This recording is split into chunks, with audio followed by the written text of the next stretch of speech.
الرحیم۔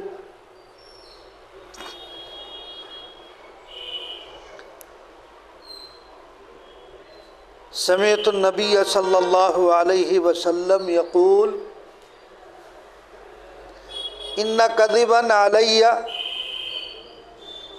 لیس ککذب علی احد من کذب علی متعمدا فلیتبوأ مقعدہ من النار، او کما قال علیہ الصلاۃ والسلام۔ جو روایت آپ کے سامنے پڑھی گئی ہے، یہ روایت بخاری میں بھی موجود ہے، مسند احمد میں بھی موجود ہے، مسلم شریف کے اندر بھی موجود ہے، تھوڑے فرق کے ساتھ۔ اور اس روایت سے متعلق ہم نے پہلے بھی کچھ باتیں عرض کی تھی۔ نبی کریم صلی اللہ علیہ وسلم نے ارشاد فرمایا، من کذب علی متعمدا، جو شخص مجھ پر جان بوجھ کر جھوٹ بولے، یعنی جو جھوٹی بات کی نسبت رسول اللہ صلی اللہ علیہ وسلم کی طرف کرے، جس بات کو رسول اللہ صلی اللہ علیہ وسلم نے نہیں فرمایا، آپ نے وہ بات بیان نہیں فرمائی، آپ نے وہ بات ارشاد نہیں فرمائی، پھر اس بات کی نسبت اللہ کے رسول صلی اللہ علیہ وسلم کی طرف کی جائے، تو آپ صلی اللہ علیہ وسلم نے کیا فرمایا؟ وہ اپنا ٹھکانہ جہنم بنا لے۔ فَلْيَتَبَوَّأْ مَقْعَدَهُ مِنَ النَّارِ، اس کا ٹھکانہ کیا ہے؟ جہنم۔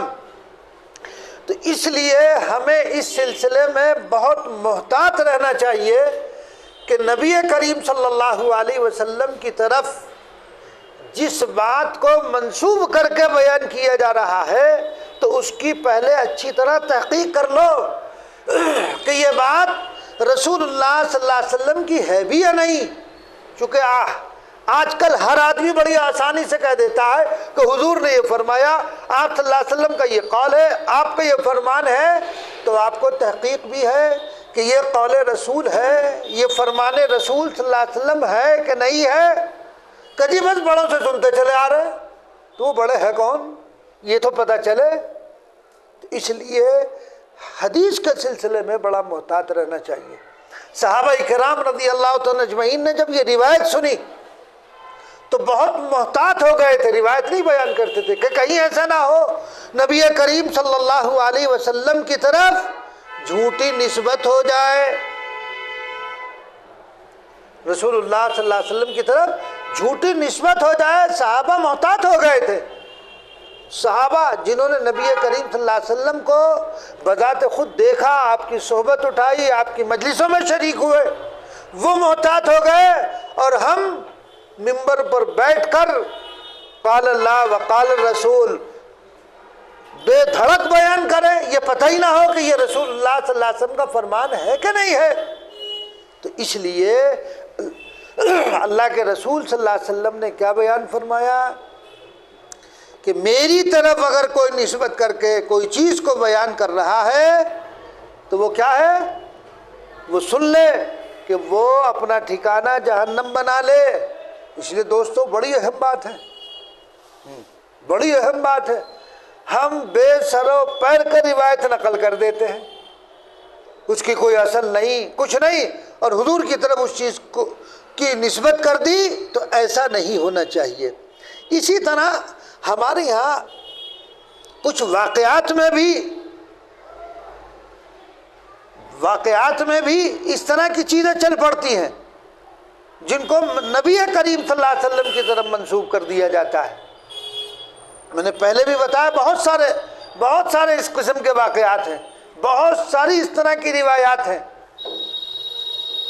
جو اردو کی کتابوں میں لکھی ہوئی ہے، لیکن ان کی کوئی اصل نہیں ہے، ان کو رسول اللہ صلی اللہ علیہ وسلم کی طرف منسوب کر کے بیان کیا جا رہا ہے۔ تو دوستو یہ تو بڑا عظیم گناہ ہے، بہت بڑا گناہ ہے یہ تو، کہ ایک بات آقا نے بیان نہیں فرمائی اور ہم آقا کی طرف منسوب کریں۔ تو اس لیے بہتر کیا ہے پھر؟ اس لیے خاموش رہے آدمی، بیان ہی نہیں کر. جب تحقیق نہیں آدمی کو، اتنا علم نہیں ہے آدمی کو، تو آدمی کیا کرے؟ خاموش رہے. اسی لیے محدثین نے اس موضوع پر مستقل کتابیں لکھی ہے. علامہ ابن جوزی رحمۃ اللہ علیہ کی کتاب الموضوعات ہے. مولا علی قاری رحمۃ اللہ علیہ نے اس پر کتاب لکھی، موضوعات کبریٰ کے نام سے، صغریٰ کے نام سے. علامہ طاہر پاک پٹنی کی کتاب ہے تذکرۃ الموضوعات. یعنی یہ کتابیں اس موضوع پر لکھی گئی کہ جو روایتیں مشہور ہیں، زباں زد ہیں عوام کے، ان کی کوئی اصل نہیں ہے. ان روایات کو جمع کر کے بتایا گیا کہ ان روایات کی اصل نہیں ہے. علماء نے اس چیز سے بچایا کہ ان روایتوں کی نسبت حضور کی طرف مت کرو، اس لیے کہ حضور کی ہے ہی نہیں. یہ حضور نے ارشاد ہی نہیں فرمایا ہے جس کو تم بیان کر رہے ہو. بزرگ کا مقولہ ہو سکتا ہے، بزرگوں کے مقولے ہو تو اس میں کوئی دقت نہیں، لیکن نبی کریم صلی اللہ علیہ وسلم کی طرف تو نسبت مت کرو. جب ایک چیز آپ سے ثابت نہیں ہے تو اس پر گرفت ہو جائے گی. اور حضور نے تو بیان فرما دیا کہ فَلْيَتَبَوَّأْ مَقْعَدَهُ مِنَ النَّارِ، اپنا ٹھکانہ جہنم بنا لے. وہ چونکہ جھوٹی نسبت ہے نبی کریم صلی اللہ علیہ وسلم کی، گویا کہ وہ نبی کریم صلی اللہ علیہ وسلم پر اتہام لگا رہا ہے. تو یہ حضور پر اتہام لگانا اور تہمت لگانا یہ تو بہت بڑا گناہ ہے، ایمان کے لالے پڑ جائے. تو اس لیے روایات کے سلسلے میں ہمیں بہت محتاط ہونے کی ضرورت ہے. جب تک کسی مستند عالم سے نہ سنا ہو یا کسی مستند کتاب میں نہ دیکھی ہو روایت، اس کو بیان نہ کیا جائے. اس کو بھئی اگر کوئی آدمی بیان نہیں کر رہا تو اس پہ تھوڑی گرفت ہوگی کہ تم نے بیان کیوں نہیں کرا. اور ایک بات بیان کر دی وہ غلط ہے، گرفت اس پہ ہو جائے گی. نہ بیان کرنے پر کوئی گرفت نہیں ہے. اسی لیے تو حدیث شریف میں ہے نا، اللہ کے رسول صلی اللہ علیہ وسلم نے کیا فرمایا؟ من سکت سلیمہ ومن سلیم نجا. جو آدمی خاموش رہا، من سکت سلیمہ، وہ محفوظ رہا، اور جو محفوظ رہا اس نے نجات پالی. تو اس میں تو نجات ہے. ایک آدمی بول نہیں رہا، خاموش ہے، کچھ بول ہی نہیں رہا، وہ تو ظاہر بات ہے کہ آدمی بول کر اور اس چیز کی نسبت حضور کی طرف کر کے تو اس نے تو جہنم میں اپنے آپ کو ڈال لیا. اور ادھر رسول اللہ صلی اللہ علیہ وسلم کیا فرما رہے ہیں؟ من سکت سلیمہ، جو آدمی خاموش رہا وہ محفوظ رہا، جو محفوظ رہا وہ اس نے نجات پالی. تو سکوت میں تو نجات ہے. نہ معلوم زبان سے کیا نکل جائے. یہ جو چیز تم حضور کی طرف بیان کر رہے ہو، اگر وہ تحقیق نہیں ہے آپ کو، یہ کسی مستند کتاب سے اور یہ مستند عالم سے سنی ہوئی نہیں ہے، اور آپ اس کو بیان کر دیں تو اس میں خطرہ ہو گیا جان کو اپنی. خاموش رہنے میں کیا خطرہ؟ خاموشی میں تو نجات ہے. اسی لیے تو لکھا علماء نے، دیکھو جب بولو پہلے سوچ لو کیا کہنے جا رہے ہو، کیا بولنے جا رہے ہو، کس چیز کو بیان کرنے کے لیے جا رہے ہو، پہلے سوچ لو. جو بات آدمی زبان سے نکالے پہلے اس کو تول لے، اس کی تحقیق کر لے. بالخصوص جو نبی کریم صلی اللہ علیہ وسلم کی طرف منسوب کر کے بیان کر رہا ہے، اس کے متعلق تو آدمی بغیر سوچے سمجھے بیان ہی نہ کرے. تو روایتیں ہمارے معاشرے میں اس قسم کی، اور اسی طرح واقعات اس قسم کے ہمارے معاشرے میں رائج ہو جاتے ہیں. چلے آ رہے ہیں، وہ ایک فلاں سے سنا، پھر اس کے بعد سنا، پھر اس کے بعد سنا. جب اس کی تحقیق کی گئی تو معلوم ہوا کہ یہ روایت بھی بے اصل ہے، یہ واقعہ بھی بے اصل ہے. اس واقعے کی کوئی حقیقت ہے ہی نہیں. مثلا ایک واقعہ آپ نے سنا ہوگا، کیا بیان کیا جاتا حضرت اویس قرنی رضی اللہ تعالیٰ عنہ کا، کہ جب انہوں نے یہ سنا کہ نبی کریم صلی اللہ علیہ وسلم کے دندان مبارک شہید ہو گئے تھے غزوہ احد میں نا، تو شہید ہو گئے تھے، تو جب انہوں نے سنا تو اپنے سارے دانت توڑ دیے تھے. سنا ہے واقعہ، ہے نا؟ ہم نے بھی سنا تھا پہلے کہ انہوں نے جو ہے عشق محبت میں دانت توڑ دیا. لیکن جب اس واقعے کی تحقیق کی گئی اور اس کی چھان پٹک کی گئی تو یہ واقعی غلط ہے. مولا علی قاری رحمۃ اللہ علیہ نے اپنی کتاب میں لکھا کہ اس کی کوئی اصل نہیں ہے، ایسی کوئی بات نہیں ہے. وہ بھی ہے. تو تو مطلب اچھا دوسری بات یہ کہ حضرت ویسے قرنی رضی اللہ تعالیٰ عنہ تو صحابی نہیں ہے، تابعی ہے نا؟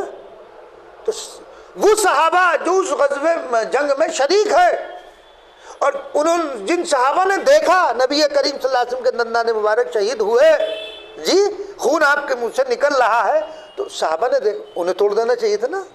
لیکن عاشق رسول جو دیکھ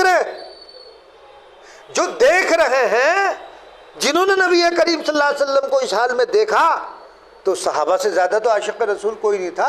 تو کہیں پڑھا یا سنا کسی صحابی نے ایسا کیا نہیں کیا نا. اور پھر شرن بھی غلط ہے، شرن بھی تو غلط ہے. شریعت ہماری اجازت نہیں دیتی اس چیز کی کہ ایک دانت صحیح سالم ہے اور آپ اس کو توڑ کے پھینک دیں، گویا کہ آپ اپنے جسم کو تکلیف پہنچائیں. تو یہ تو شریعت تو منع کرتی ہے. وَنَفْسُكَ عَلَيْكَ حَقٌّ، تیرے نفس کا بھی تو تجھ پر حق ہے، تو اس کو تکلیف کیوں پہنچا رہا؟ تو یہ تو شرن بھی صحیح نہیں ہے. اور اس کو بیان کرتے ہیں صاحب ایسے عاشق رسول تھے. نہیں، یہ واقعہ صحیح نہیں. تو اس قسم کے اور بھی بہت سارے واقعات ہیں جو بیان کیے جاتے ہیں عوام میں اور چل رہے ہیں، ایک دوسرے ان کو بیان کر رہا ہے، تحقیق ہوئی نہیں.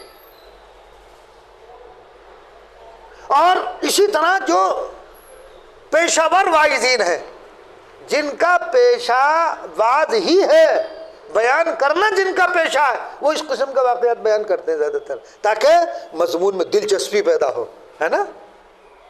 ارے جب ایک چیز شرعاً بھی صحیح نہیں اور ثابت بھی نہیں، اس کو بیان کر کے ایک غلط پیغام آپ دے رہے ہیں،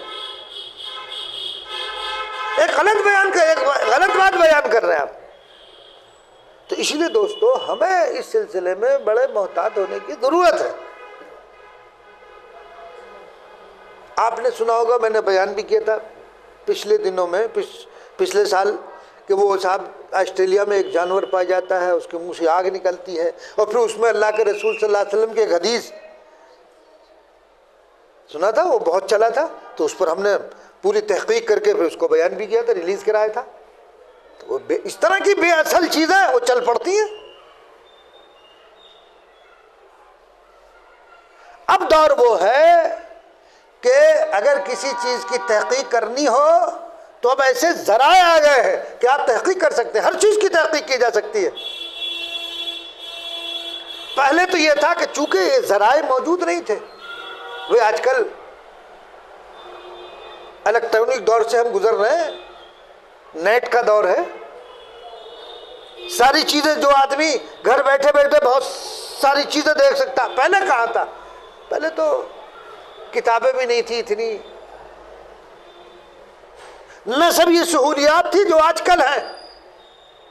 تو جو بات بتا دی لوگوں سے وہ انہوں نے مان لی، کہا ٹھیک ہے جی، مولوی صاحب ہیں ٹھیک کر رہے ہوں گے، حافظ جی ہیں ٹھیک کر رہے ہیں. تو اس قسم کے جو واقعات معاشرے میں پھیلے، چونکہ ذرائع علم اتنے نہیں تھے، آج کل ذرائع علم بہت ہے، ذرائع ابلاغ بہت ہو گئے. آپ یہاں کوئی واقعہ یہاں پیش آ جائے، آپ کو پتہ نہیں ہوگا اور معلوم ہے دوسرے ملک میں پتہ چل گیا.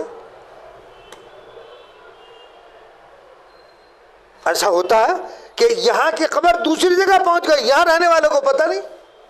تو آج کل تو اتنا تیز رفتاری کا دور ہے کہ کوئی واقعہ کہیں بھی ہوتا ہے فوراً اب میڈیا پر آ جاتا ہے.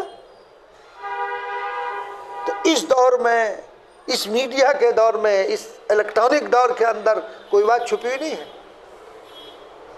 ذرا سا کچھ کریں آپ، فوراً آپ کا جو ہے ایک دم موبائل پر آئے گا اور ایک دم سیکنڈوں میں پھیل جائے گی ایک بات. تو بہرحال عرض کرنے کا مقصد یہ تھا، جو میں نے روایت پڑھی، ابن ماجہ میں بھی یہ روایت موجود ہے کہ نبی کریم صلی اللہ علیہ وسلم فرما رہے ہیں کہ میری طرف اگر کوئی جھوٹی نسبت کر رہا ہے، کوئی ایسی بات میری طرف منسوب کر کے بیان کر رہا ہے جو میں نے نہیں کہی ہے، تو وہ اپنا ٹھکانہ جہنم بنا لے. اسی لیے تو علماء نے کتابیں لکھی ہیں اس پر، اس فن پر. یہ مستقل ایک فن ہے، یہ مستقل ایک فن ہے. اور یہ بھی یاد رکھیے، یہ فن صرف اس امت محمدیہ کی خصوصیت ہے، اس سے پچھلی امتوں میں یہ فن نہیں پایا جاتا تھا. تو یہ تو علماء کا امت پر احسان ہے کہ ان روایات کو جمع کر دیا جو نبی کریم صلی اللہ علیہ وسلم نے بیان نہیں فرمائی اور ان کی نسبت حضور کی طرف کر دی گئی۔ علماء نے لکھا ہے تقریباً 4 لاکھ احادیث ایسی ہیں جو گھڑی گئی ہیں، 4 لاکھ ایک خاص فرقے نے، اس کے علاوہ بھی ہے۔ تو اس لیے ان روایات میں علماء نے، محدثین نے چھان پھٹک کی، ان کو دیکھا کہ کون سی روایت صحیح ہے، اس کے میں جو راوی ہے روایت کو نقل کر رہا کون آدمی ہے، کیسا ہے، یہ سب دیکھ کر اس پر حکم لگا دیا پھر کہ موضوع روایت ہے، لا اصل لہ، موجود گھڑی ہوئی روایت ہے۔ تو یہ تو علماء امت کا احسان ہے کہ انہوں نے اس طرح کی روایات کو جمع کر کے اور امت کو بتایا کہ یہ روایتیں بیان مت کرو، نبی کریم صلی اللہ علیہ وسلم کی طرف منسوب کر کے یہ روایتیں گھڑی ہوئی ہیں۔ تو اس لیے دوستو روایت کے بیان کرنے میں بہت محتاط رہو۔ اب جیسے ایک روایت ہے اذا حضر العشاء والعشاء فابدؤوا بالعشاء، جب عشاء اور عشاء یعنی شام کا کھانا اور عشاء کی نماز یہ دونوں جمع ہو جائے تو پہلے کیا کرو، کھانا کھا لو پھر نماز پڑھو۔ یہ حدیث بیان کی جاتی ہے، حالانکہ یہ حدیث نہیں ہے، یہ حدیث نہیں ہے۔ کھانا بھی حاضر ہے اور نماز بھی۔ اذا حضر العشاء والعشاء، عشاء کہتے ہیں شام کے کھانے کو، تو کھانا بھی موجود، عشاء کی نماز کا بھی وقت، تو کیا کرے، فلیبدؤوا بالعشاء، تو ابتدا کہیں سے کرو، پہلے کھانا کھاؤ پھر نماز پڑھو۔ یہ کہتے ہیں حضور نے بیان فرمایا، حالانکہ کہیں نہیں بیان فرمایا، بھی اصل روایت ہی ہے۔ اس طرح کی بہت ساری روایت ہے، ایک مشہور ہے بہت، واعظین بھی کہتے ہیں اطلب العلم ولو بالسین، علم حاصل کرو اگرچہ چین جانا پڑے۔ حالانکہ یہ روایت الفاظ کے اعتبار سے موضوع ہے، یہ روایت کہ ماں کی گود سے لے کر علم کہاں تک حاصل کرو، چین جانا پڑے، اطلب العلم ولو بالسین، سین سے بنا چین ہے، چائنا ہے، جسے آج کل چائنا کہتے ہیں۔ تو یہ اس طرح کی جو روایات ہیں یہ سب ان کی کوئی اصل نہیں ہے۔ آپ نے ایسی سنا ہوگا کہ صاحب وطن سے محبت کرنا ایمان کی علامت ہے، حب الوطن من الایمان، وطن سے محبت ایمان کی علامت، یہ حدیث نہیں ہے۔ یہ کیا ہے؟ یہ حدیث نہیں ہے، حدیث کہہ کے اس کو بیان کیا جاتا ہے۔ تو اس لیے اس سلسلے میں بڑے محتاط ہونے کی ضرورت ہے۔ یا پہلے اگر آپ نے کسی سے سنی ہے تو پہلے اس کی تصدیق کر لو، تحقیق کر لو کہ یہ روایت ہے، یہ حدیث ہے کہ نہیں ہے۔ اگر ہے، انہوں نے تصدیق کر دی تو پھر بیان کرو، پھر بیان کرنے میں کوئی حرج کی بات نہیں۔ اب ہر کس و ناکس کھڑا ہو کر کہنے لگتا کہ حضور نے یہ فرمایا، آقا نے یہ فرمایا، تحقیق ہے بھائی کہ نہیں؟ حالانکہ یہ روایتیں جو میں نے آپ کو 2 روایتیں بتائی جو واعظین ہیں ان کی کتابوں میں بھی موجود ہے یہ روایتیں، اور واعظین اپنے بعد میں جو میں نے بتایا جو پیشہ ور واعظین ہیں، یہ پیشہ ور واعظین اپنے بیانات میں اس قسم کی روایتوں کو بیان کرتے ہیں، اس لیے کہ ذرا اس سے چاشنی پیدا ہوتی ہے نا، مٹھاس آتا ہے بیان میں، لذت۔ تو ایسی کیا لذت جو جس سے نبی کریم صلی اللہ علیہ وسلم کی طرف غلط نسبت ہو رہی ہے، تو باعث عذاب ہے، خود بھی عذاب گناہگار ہو رہا، لوگوں کو بھی گناہگار کر رہا۔ تو اس لیے ہمیں پڑھایا گیا، جب ہم نے افتاء کی کتابیں پڑھی تو ہمیں یہ بات بتائی گئی کہ دیکھو مسئلہ کسی ایک کتاب سے دیکھ کر مت لکھو، یہاں مسئلے کی بات ہے۔ ہمارے اساتذہ نے کیا بتایا، ایک کتاب دیکھ کے مسئلہ مت لکھو. بس اوقات ایسا ہو جاتا ہے کہ ایک مسئلہ 20 کتابوں میں غلط لکھا ہوا چلا رہا ہے اور تم اسے نقل کرو، تحقیق کرو. اور خود علامہ شامی رحمۃ اللہ علیہ نے لکھا اصل مفتی میں کہ بعض مرتبہ ایک غلط مسئلہ ایک جگہ نقل ہو گیا، اب وہ نقل در نقل چل رہا ہے، لکھتے چلے آ رہے ہیں. تو اس طرح کا ہو جاتا ہے کتابوں میں بھی، تو اس کی تحقیق ہونی ضروری ہے. تو بہرحال ہم روایات کے بیان کرنے میں محتاط رہیں. ابھی اگر نہیں بیان کریں گے تو کوئی گناہ تھوڑی ہوگا. ہاں، بیان کر کے گناہ میں ملوث ہو گئے، غلط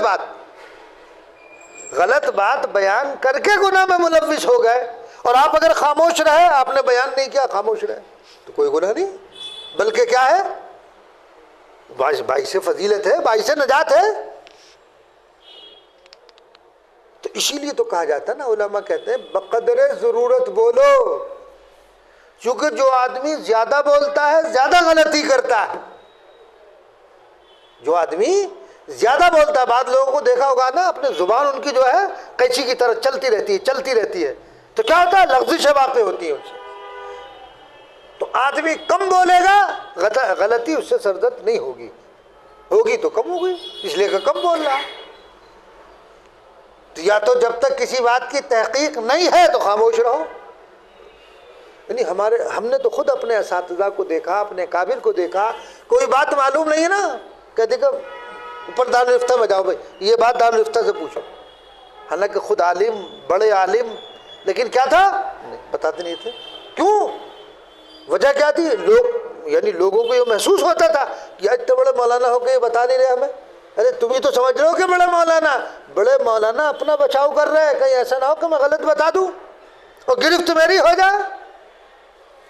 اس لیے ہم نے حضرت مولانا اطہر حسین صاحب علیہ رحمہ کو دیکھا، بارہا کوئی مسئلہ پوچھنا ہے کہ بھائی یہ دارالفتہ، وہاں جاؤ، وہاں بیٹھا رکھے مفتی، وہاں سے جا کے مسئلہ پوچھو. وہ بات صحیح تھی بالکل ان کی. ایک دفعہ کی بات ہے، میں نے کہا ابا ہم کہتے تھے، میں نے کہا آپ بتا دیتے تو کوئی ایسا مسئلہ نہیں تھا. ارے بھائی یہ مفتی کس لیے بیٹھا رکھا ہے کہ اسی کام کے تو پیسے لے رہے ہیں، تنخواہ اسی بات کی مل رہی ان کو.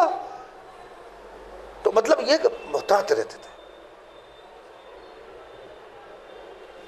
تو اس لیے ہمیں کتنا محتاط رہنا چاہیے، ہمیں تو اور بھی زیادہ محتاط رہنا چاہیے، اس لیے کہ ہمارے پاس تو اتنا علم نہیں ہے. تو جن کے پاس ہے جا کے تحقیق کر لو، تحقیق کر کے پھر جو ہے اس بات کو بیان کر سکتا ہے، اس بات کو نشر کر سکتا ہے، پھر کوئی حرج کی بات نہیں ہے.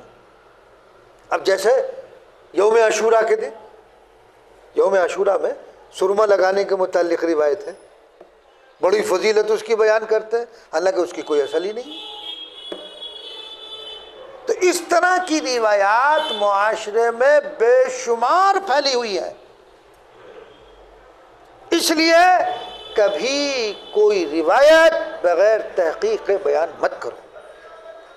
آپ نے دیکھا ہوگا آج کل چونکہ میڈیا کا دور ہے، واٹس ایپ پہ، فیس بک پہ، انسٹاگرام پر لوگ حدیثیں بھیجتے رہتے ہیں نا. آپ کے پاس آئی، آپ کو اچھی لگی، کہا یہ بات تو اچھی لگ رہی، آپ نے آگے فارورڈ کر دی. تو آپ نے پوچھا بھی کہ حدیث جو آپ بھیج رہے ہیں، دوسرے کو فارورڈ کر رہے ہیں، یہ صحیح بھی ہے، یہ کیسی روایت ہے؟ پوچھا آپ نے اور ایک دم آگے بھیج دیا آپ نے. اگر آپ نے آگے بھیجی اور تحقیق نہیں کی تو گناہ گار آپ بھی ہوں گے اگر وہ بے اصل ہوئی. پہلے اس کی تحقیق تو کرو کہ یہ روایت ہے بھی جو چل رہی ہے. لیکن ہم تحقیق نہیں کرتے. آج کل ہر آدمی محقق بنا ہوا ہے کہ مجھ سے بڑا محقق کوئی ہے ہی نہیں، جو بات میں کہہ دوں وہ صحیح ہے بالکل. پھر تمہاری کیسے صحیح ہو جائے گی؟ کتابیں دیکھو. ہم نے اپنے اساتذہ سے جو پڑھا آدمی پڑھ رہا ہے، جو کتابیں دیکھ رہا ہے، اس سے پوچھو نا. آپ صاحب واٹس ایپ پہ کوئی بھیج جائے گا، ہاں بھائی سب آگے نشر کر رہے ہیں، نہیں، تحقیق کر لیا کرو. حدیث کی کوئی بات ہو تو پہلے اس کی تحقیق کر لو پھر آگے بھیجو. بغیر تحقیق کا آگے مت بھیجو. اگر آپ نے بھیج دی تو جس طرح وہ گناہ گار ہوا آپ بھی گناہ گار ہو گئے. اب وہ جو آگے بھیجے گا آپ کے بھیجنے کے بعد، جتنوں کو بھیجے گا سب کا گناہ آپ پر ہوگا. اس لیے کہ آپ نے ایک گناہ کا کام کیا کہ غلط بات بھیجی.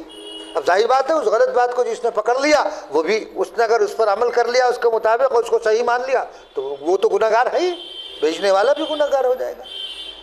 تو اس لیے میڈیا پر نامعلوم کیا کیا چیزیں آتی رہتی ہیں اور کیا کیا چیزیں نشر ہو رہی ہیں، تو آدمی محض اس پر جو ہے اعتبار نہ کر کے جو اپنے علماء موجود ہیں، محققین موجود ہیں، مفتیان کرام موجود ہیں، اس چیز کی ان سے تحقیق کر لو اور تحقیق کرنے کے بعد پھر نشر کر دو تو کوئی حرج کی بات نہیں۔